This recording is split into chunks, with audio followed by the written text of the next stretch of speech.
कसबा बावडा येथील जैववैद्यकीय कचरा प्रकल्प गेली अनेक वर्ष कुठल्या ना कुठल्या कारणास्तव वादग्रस्त बनत चालला आहे। त्याचा गंभीर फटका शहरातील व विशेषतः आसपासच्या परिसरात राहणाऱ्या नागरिकांच्या आरोग्य पर्यावरणावर बसत आहे। संबंधित ठेकेदाराला ठेका देतानाच 30 वर्षाचा ठेका देण्यात आला आहे। हे महाराष्ट्रातील नव्हे तर भारतातील एकमेव उदाहरण आहे।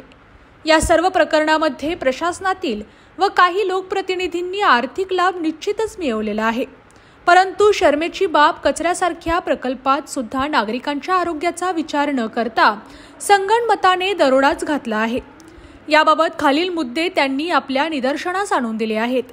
यावेळी संजय पवार, विजय देवणे, विशाल देवकुळे, संजय जाधव, राहुल माळी, अभिजित बुकशेट यांनी उपप्रादेशिक अधिकारी माने यांना निवेदन देण्यात आले। किती माल आणला, किती नाही आणला माल आणि काय केलं त्या मालाचं आम्हाला माहित नाही। कोल्हापूर साहेब असं नाही ठिकाण की महाराष्ट्रातली घाण गोळा करायची आणि कोल्हापूरवाल्याचा जीव गेला चालतोय, त्यांचं आरोग्य गेलं तर चालते, त्यांना दमा झाला चालतोय, मिरी तर चालते, फक्त आम्हाला पैसे मिळले पाहिजे ही जी भूमिका काय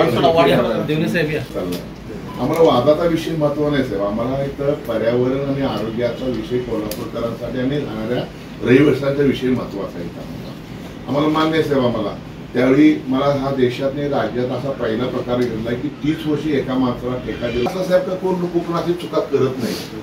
मी म्हणल ते आज सोलापुरातली घाण कोल्हापुरात तो आणतो, ठीक आहे, तुझा तिथं पण प्रकल्प आहे, ते प्रकल्प आहे, कोल्हापूर प्रकल्प आहे, मग समोर कुणी असू दे, कोल्हापूरकरांच्या आरोग्याशी खेळणारा माणूस कुणी असला तर त्याला शिक्षा झाली पाहिजे, फौजदारी गुन्हे दाखल झाले पाहिजे। तेव्हा आम्ही भविष्यामध्ये आम्ही एनजीटी मध्ये असू दे किंवा पुढे न्यायालयात असू दे हा लढा आम्ही देणार आम्ही।